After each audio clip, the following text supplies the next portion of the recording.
This is a Machine Head, and it just struck me as a good title. Machine Head had the word head in it, of course, which is always a good word to have. And machine kind of gave it a kind of strange connotation. A machine head is a very simple, innocent thing, and yet if you take it out of context, you just use the words machine head, it's got a certain menace to it. Why did you go to Switzerland to record Machine Heads? Several reasons. Well, one being it's a great place to be, Montreux. We know a lot of people in Montreux, and it was a nice place to go. Second, because we used the Rolling Stones mobile unit, and that was in the south of France, and it was easy to trundle it up to Switzerland. And thirdly, money reasons, tax reasons. You can avoid paying some tax on your albums, on your royalties, if you've made the album out of the country. It's a very complicated deal, but it's not illegal. I mean, tax people know about it, but it's just that if you want to take advantage of it, you have to record outside the country. And also, we did it in 2 weeks, where normally we take 3 or 4 months over an album, you know, on and on. But we just had a concentrated 2 weeks bang, you know.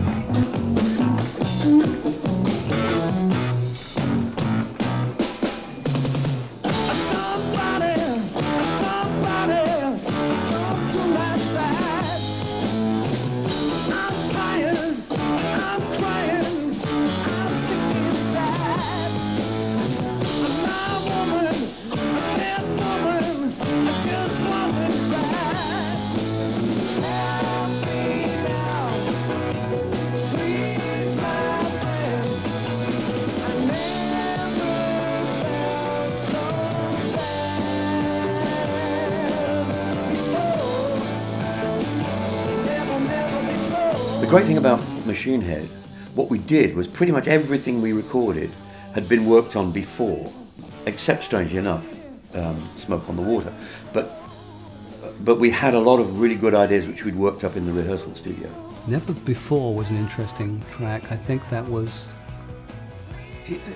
Ian and Roger. Well, this is one we were convinced was a single for the record. So it just goes how much we know. I think it's a terrific song, and it has a very, I think, wonderful middle eight. I love that half-tempo section in the middle. That's, to me, one of the best pieces about it.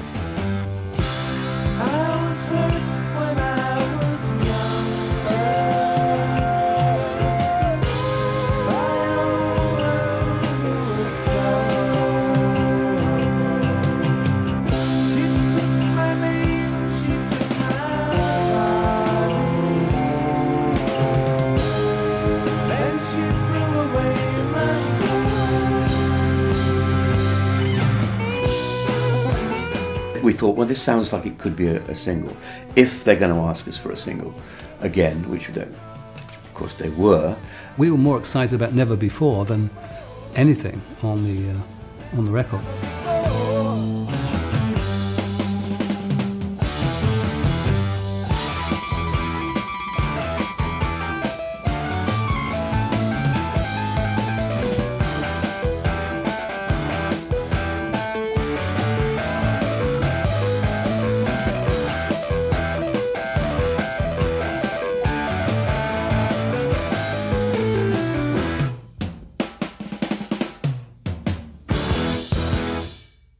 Just about a couple of years ago now, we were in Montreux in Switzerland recording the Machine Head album, and this song here tells the story of most of the things that happened while we were out there, particularly the burning down of the casino the night we were there watching the show, and all the other affiliated hassles that we had over the period of time that we were there.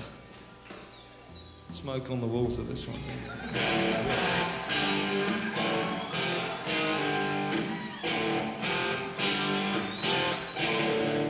Ritchie was astonishingly prolific with guitar riffs. Smoke on the Water, that was just a riff I made up on the spur of the moment in Switzerland.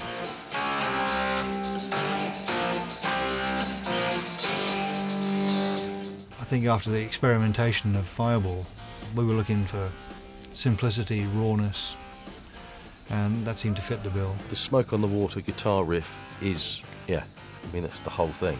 Without the riff, there would be nothing. It's instantly recognisable, and yet it doesn't sound like anything else.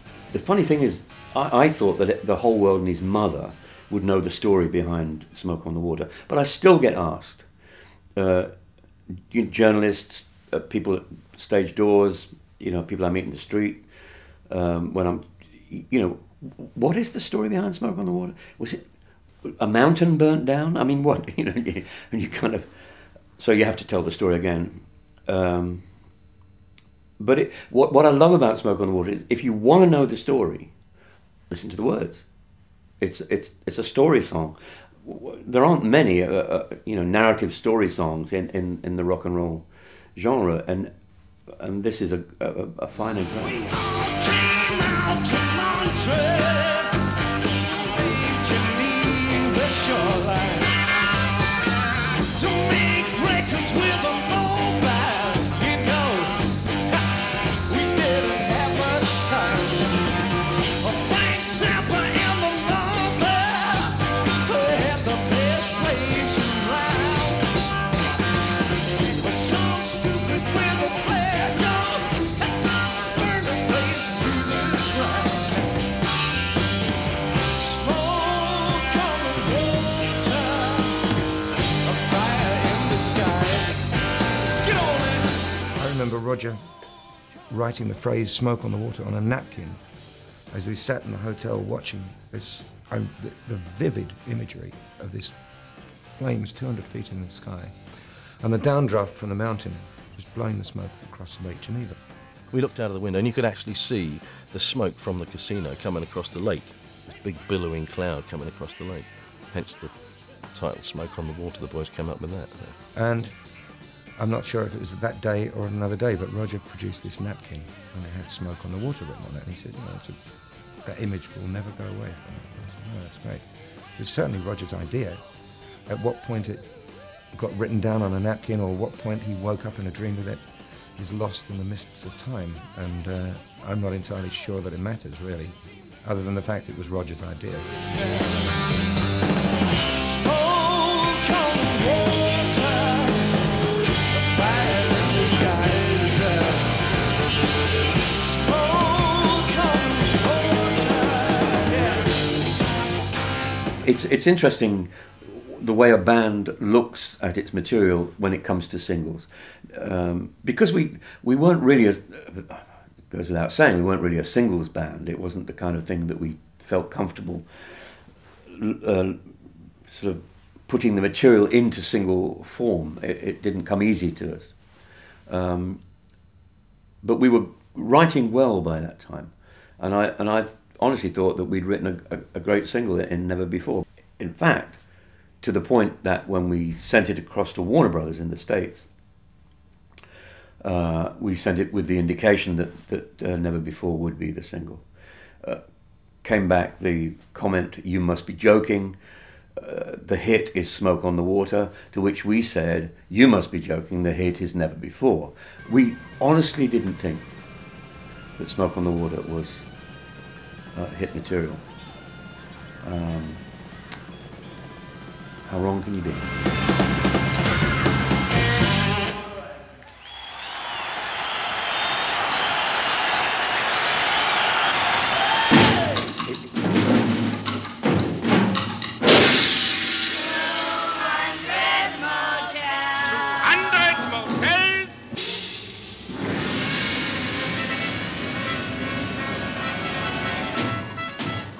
How did it happen exactly? The fire? Yeah. Comment ça s'est passé l'incendie exactement? We just started playing King Kong, and it was time for Don Preston's. On a juste commencé à jouer King Kong et c'était le moment du solo de synthétiseur de Don Preston.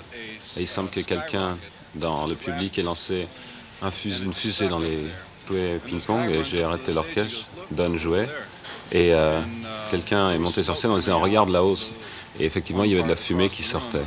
Alors quelqu'un a pris un extincteur et a essayé de diriger l'extincteur dessus, mais ça a simplement envoyé le feu un peu plus loin et un morceau du plafond est tombé. obviously there was a fire. So I told everybody to. Et j'ai dit à tout le monde de se calmer et de sortir tranquillement. And so everybody got out, but within a short period of time, the Et whole en très place peu de temps, le casino tout entier a été réduit ensemble. La seule chose qui a été sauvée de notre équipement, c'était une cloche à vache. Claude was great. I mean, the very next day, he'd sorted out a place called the Pavilion. Very ill-chosen place, but it was a stopgap, and we put the mobile outside and started recording. Well, of course, within seconds there were complaints. By the time we got round, I think, to recording Smoke on the Water, the police were there. As we were doing the take of what would eventually be Smoke on the Water. Da, da, da, bang, bang, polizia, polizia. We knew they were coming to close everything down. And our roadies were holding the door shut, because apparently we were keeping up the entire town of Montreux. So we actually had to get the track down before the police broke in and chucked us out. But I just remember thanking the police, or saying thanks to the police of Switzerland, which, had they had their way, we would never have recorded Smoke on the Water. Space trucking, I was driving in my car about 7 or 8 years ago, and I got in, turned the radio on, and it was playing some music, and oh, I like this, and I turned it up, and it was that split second before I realised it was us. And that taught me a lot, actually. It's great to hear your own music kind of dispassionately. And I thought, wow, it's good. I like it. I turned it up even more, and it's great to be turned on by your own music, because normally you get so tired of listening to your own stuff. You don't want to hear it ever again, you know, especially when you've finished an album. So it's a good few years later you can listen to stuff, that's fine. Space Trucking is one of those mad tracks. God knows where it came from. It's actually an electric piano and organ together. And I came up with this riff which went, and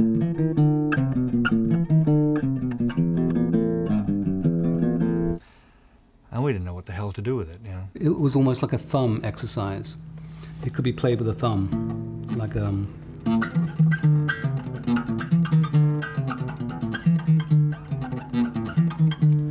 It was a very strange, odd riff. And I took it to Ian Gillan and I said, Ian, I had this idea, but it's so ridiculous, it's so silly and simple that I don't think we can use it. There was this thing, Keep On Trucking. There was a, what was that? It's a character, a cartoon character. Big feet, like, and you big just feet get this walking off into the distance, you know. Great big. So the trucking thing was sort of very, very in vogue. Yeah. And he said, well, just play it to me. So I would go over in the corner and I'd very quietly play it to him. And the incredible thing is that at that particular time, it was the cutting edge of science. We thought it was so modern to be living in the space age. So the idea of being a space trucker as opposed to a road trucker was interesting. And he said, well, what was the type of vocal you have for it? And I went, well, something like, come on, da da da. Come on. I was very shy. And he grasped it immediately and he said, great, it sounds really good. I said, but isn't it too simple? He said, no, I think we can use it. So you could bring in all these cheap sort of wordsmith tricks and puns and stuff like that. It's like Borealis, they rocked around the Milky Way. They got music in their solar system. Had a lot of fun on Venus. We always had a time on Mars. Etc. Etc. Yeah. We're doing it. I'm doing it tonight. I can't remember it. But you take them out of sequence and it gets weird. And Boring Alice, of course, was somebody we all knew quite well. Yeah, take it easy. Well, we had a lot of Venus. We always had a bar on Mars. When we were all the groove and people, we rocked the Milky Way so far. So space trucking, you know, was wandering through its little riff, you know, only much louder than that, and then it went into the, you know, the amazing drum thing that Paice did across the rhythm, and then and off.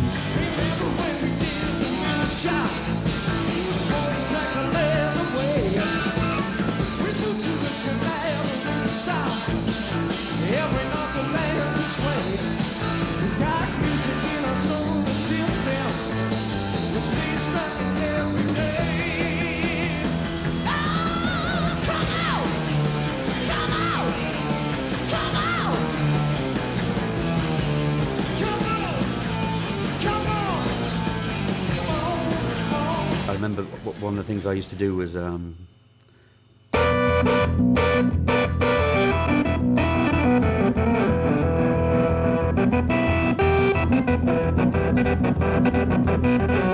bit of the New World Symphony, and then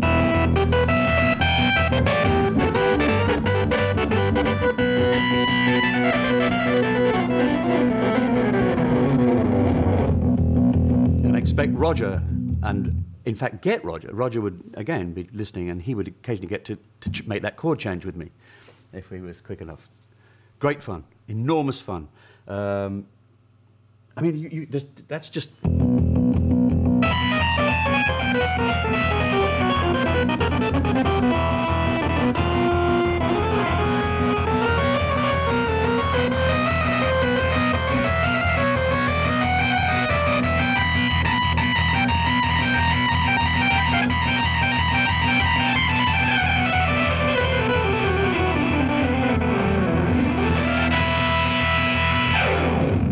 Usually a prelude to getting the beast up on its two back legs, turning on the reverb, and then letting it drop, which was enormously satisfying. Getting fairly desperate, came across a hotel which was closed for the season.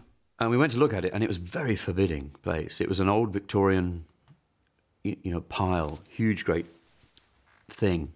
So where do we record in here? I mean, so Martin Birch and the rest of us kind of just wandered around, and we found this area just off the main lobby, which was the end of a corridor. It was in the depths of winter, and we would set up in the corridor of the hotel, and Ian Paice would be in a little alcove with his drums. It was at a T-junction in the corridor, so we put the drums in the T, the guitar one side, keyboard the other side. The whole thing was off the cuff at that point, and maybe that's some of the magic of it.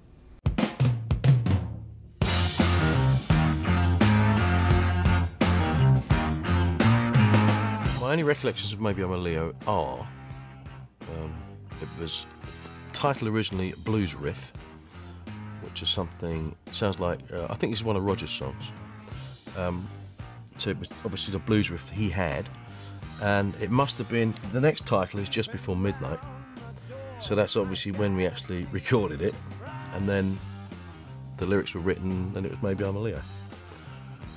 But it's interesting because according to this is just one take.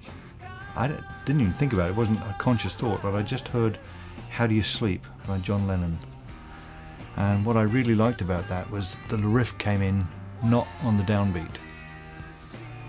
And I thought, I want to write a riff that instead of going 2, 3, 4 riff, I wanted something that went 2, 3, 4 bam, bam, or whatever, and just came up with a 2, 3, 4.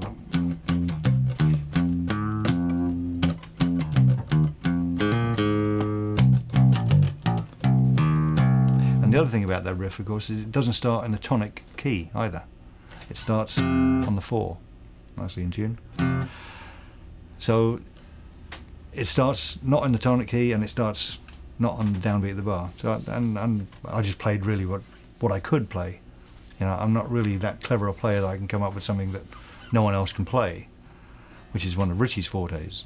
I tend to be fairly simple and fairly, or somewhere around about those 5 or 6 notes that make up the blues scale. And I just started playing it, and everyone joined in. And it was one of those songs that just unfolded. Deep Purple, auch live im Studio mit Highway Star.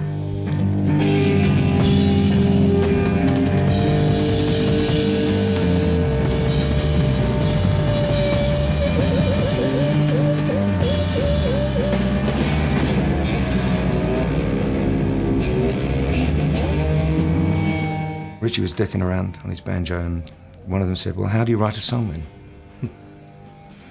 And Ritchie went like this, and he just went ding ding ding ding ding ding ding ding ding ding ding ding, and looked out the window, just playing one note, ding ding ding ding ding ding ding ding.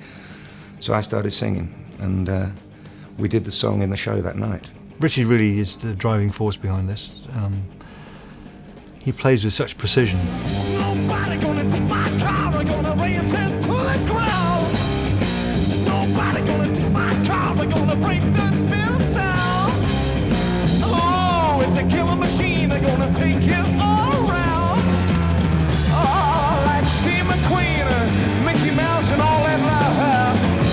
Oh, nobody ever gonna be my car. Well, it is said that Highway Star started in the back of a bus on the way down, I think, to Portsmouth, with, again, the decision that we didn't have the right opening number, or we needed another opening number, because I think Speed King usually opened our set until then, and that we decided it should be sort of Fast and Furious, and so Ritchie got his acoustic out and sat in the back of the bus, and he came up with this dum dum dum dum dum dum dum, you know, and we thought, yeah, that'll be cool. The story is that we tried it out at soundcheck and then played it that night. I'm not quite sure that is strictly true. It might be a touch apocryphal. We might have tried out something that became Highway Star, but I can't imagine that Ritchie and I would have worked out those rather complicated guitar and organ solo passages in the back of a bus on the way to Portsmouth. I think that was done later in the studio. But I think we probably played something that night that became Highway Star.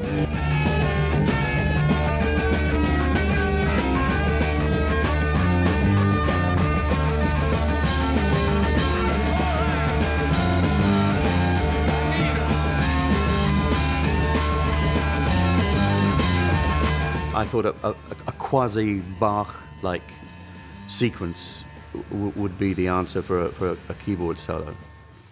And I just came up with...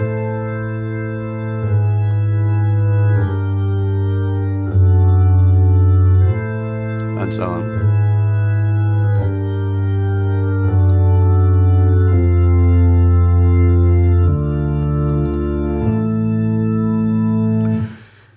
And played that to the lads as an idea, and they said, "Very nice. Now, what do you really mean?" You know. So I said, "No, it'll work. Honestly, it'll work." And Ritchie's going, "Yeah, that'll work, man." You know. So we played it loud, and introduced the beast. What we ended up with was.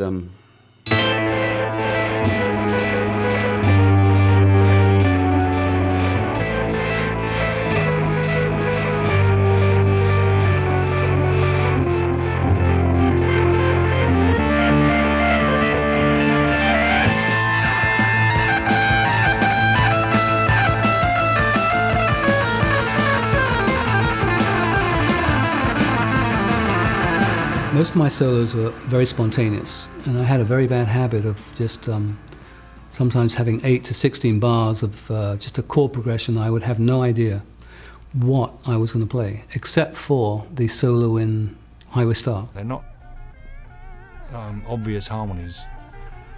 Obvious harmonies are where you just play the third above or the fifth below or something like that. They move. Sometimes he's playing a third, sometimes a fifth, sometimes the tonic. And it gives it a very strange character. It's very lyrical, quite pretty, actually.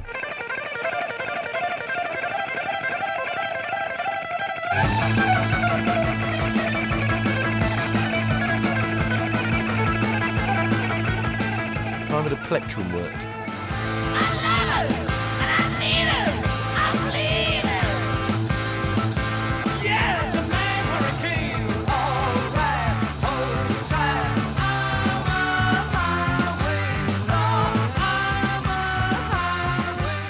Highway Star is one of the tracks. I mean, it was great lyrics from Gillan. You know, like the car/girl correlation there was enormously well done, I thought. Highway Star is really the Deep Purple song for me, the ultimate Deep Purple song.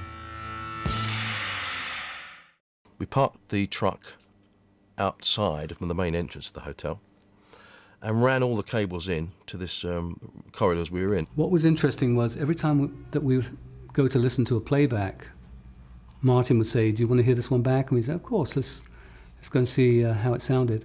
We had to go out of the area where we were recording into a bedroom, out of the bedroom window. On a balcony, climb over to another balcony. We'd have to run down the balcony because it was always snowing. Past Lake Geneva and past the French Alps. Back through another bedroom. Through another 2 doors, onto the landing. Which then led to a staircase, a winding staircase. You go through the hall to the front door of the hotel. Across the courtyard. To get to the truck. Up the truck steps, open the door. To hear playbacks. And if something was wrong, I'd say, yeah, we'll do that again, lads. And they'd, we weren't too impressed, and they'd go all the way back and do another one.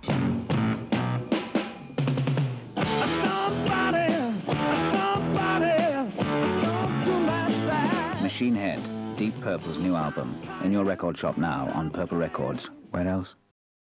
Check out Paice's intro.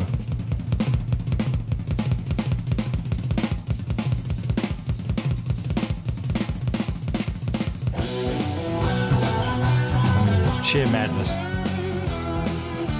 I remember at the time, the rest of the band were a little bit worried about Ian singing about eagles and snow. Somebody's shouting out Pleasant Mountain, only my own words return. Nobody's up there, it's a deception. When will I ever learn? I'm alone here with emptiness, eagles and snow. Unfriendliness chilling my body, and whispering pictures of home. So I kind of said, well, eagles and snow, it sounds good enough to me. Carry on. Pieces of Home is an idea of Ritchie's, a shuffle. You know, we'd never had a formula, but it's always good to have a shuffle on an album. And he came up with this tune. Across that 6/8 rhythm. Yeah. That was the idea. And we pretty much wrote it in his house and then brought it along and developed it within the band. It was one of those things. You have a neat, you know, a little bit of an idea.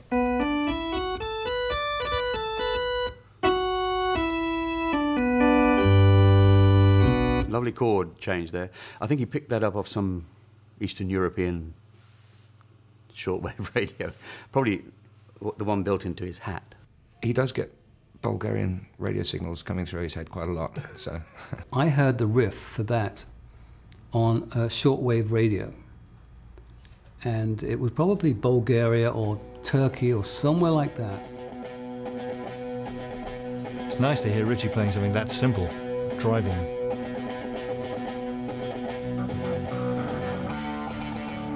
Organ. I mean, just the whole thing bubbles along comfortably and nicely, all driven by this rolling, jazzy beat. Ian Paice doesn't like playing. He loves to play bang, dang, dang, dang. You know, just the 4 in a bar on the either the bell or just off on the hi-hat or just off the rim, and it's great. It's very much Pacey. Pacey's just, it's so easy. He makes it sound so easy, and I think that's again one of the keys of Deep Purple is you do something that's actually quite difficult, but it sounds very easy. The solo starts with one of my favourite little.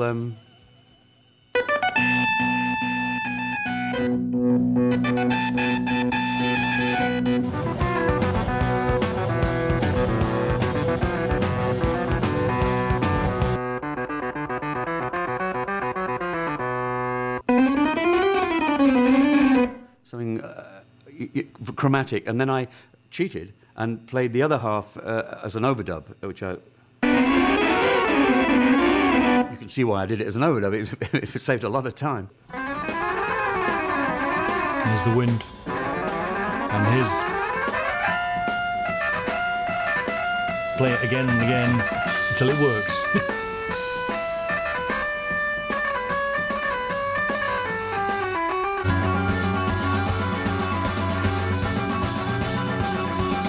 Bass solo.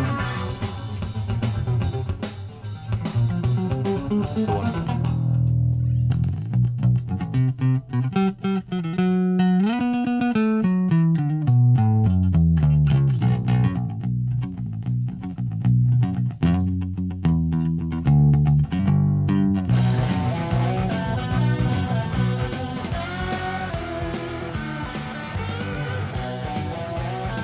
Madness.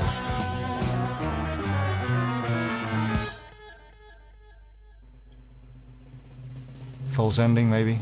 The vast majority of everything we've done has been recorded live. Now, you can repair a mistake in a section of vocals, or you can repair a mistake in a section of guitar solo, or you can't repair the drums.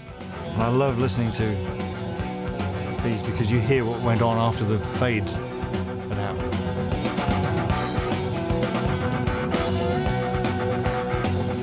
Listen to Pacey, picking up little bits.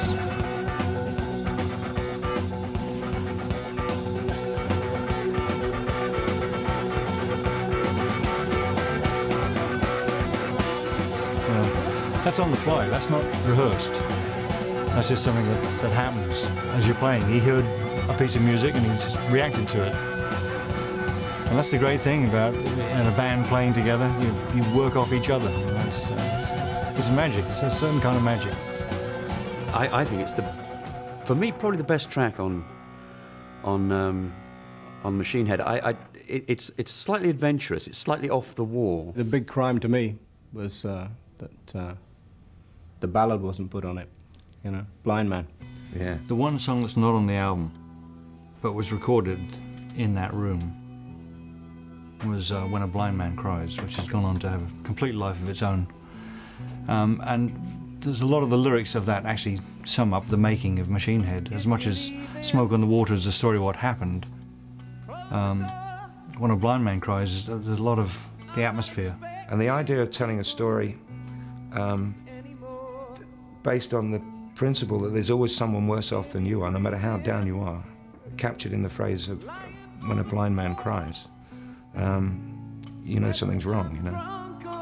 I really ain't too sure. I'm a blind man. I'm a blind Ritchie, he don't like it. You know. My world is pale when a blind